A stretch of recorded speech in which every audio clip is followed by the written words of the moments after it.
they keep pushing this 10-year thing about the train. That's just one of the crazy things. The homeless, they lose $20 billion, but they want more money for it. Well, that's why people get tired of paying taxes and going, well, what are you doing? Gavin Newsom just vetoed a bill asking for an audit of where the money for homeless goes. He said, not a chance. You're not going to see that.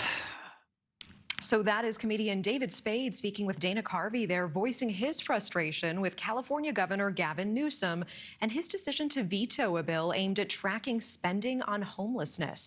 Federal prosecutors in California say taxpayer money meant to fight homelessness was instead stolen to fund a luxury lifestyle. The executive director of a Los Angeles nonprofit now under arrest, accused of swindling $23 million in public funds, while investigators say homeless clients were left with little more than microwaved ramen noodles. NewsNation's Leah Lando reports tonight.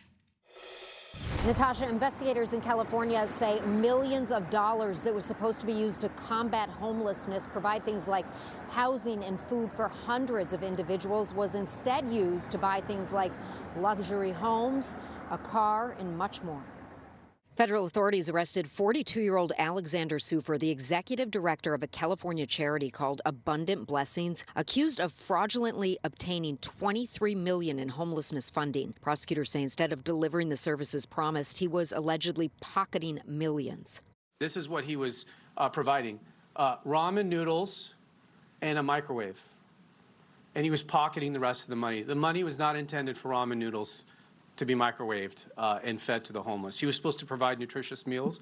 He pocketed the rest of the money. He probably spent $100 you see in that picture, and he pocketed the rest of the money. Investigators say Sufer used the money to buy a $7 million house in Westwood, a $125,000 Range Rover, private school tuition for his kids, luxury trips, and a vacation property in Greece. If convicted, he faces up to 20 years in federal prison.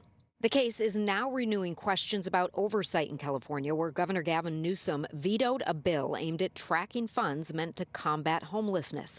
Former Sacramento County District Attorney Anne Marie Schubert says cases like this are exactly why audits matter. As a government agency, why would we not want to audit? Why would we not want to make corrections? We have, reports of billions of dollars missing from the homeless, funding programs. We have people that are in serious need of assistance. They have serious substance abuse and mental health issues. And this isn't the only fraud concern being raised in California. Earlier this month, CMS Administrator Dr. Mehmet Oz warned about more than $1.3 billion in alleged healthcare fraud, including illegal hospice schemes. And he claims Russian and Armenian criminal gangs are working with doctors to falsify records. Federal prosecutors say this case is part of a broader push to crack down on fraud tied to taxpayer-funded programs. The White House recently highlighting the Justice Department's new National Fraud Enforcement Division as a growing federal priority. They say more investigations are ongoing. I did reach out to Governor Newsom's office about that audit to ask why he vetoed that legislation, and I have yet to hear back. Natasha? Leah Lando with that tonight. Thank you.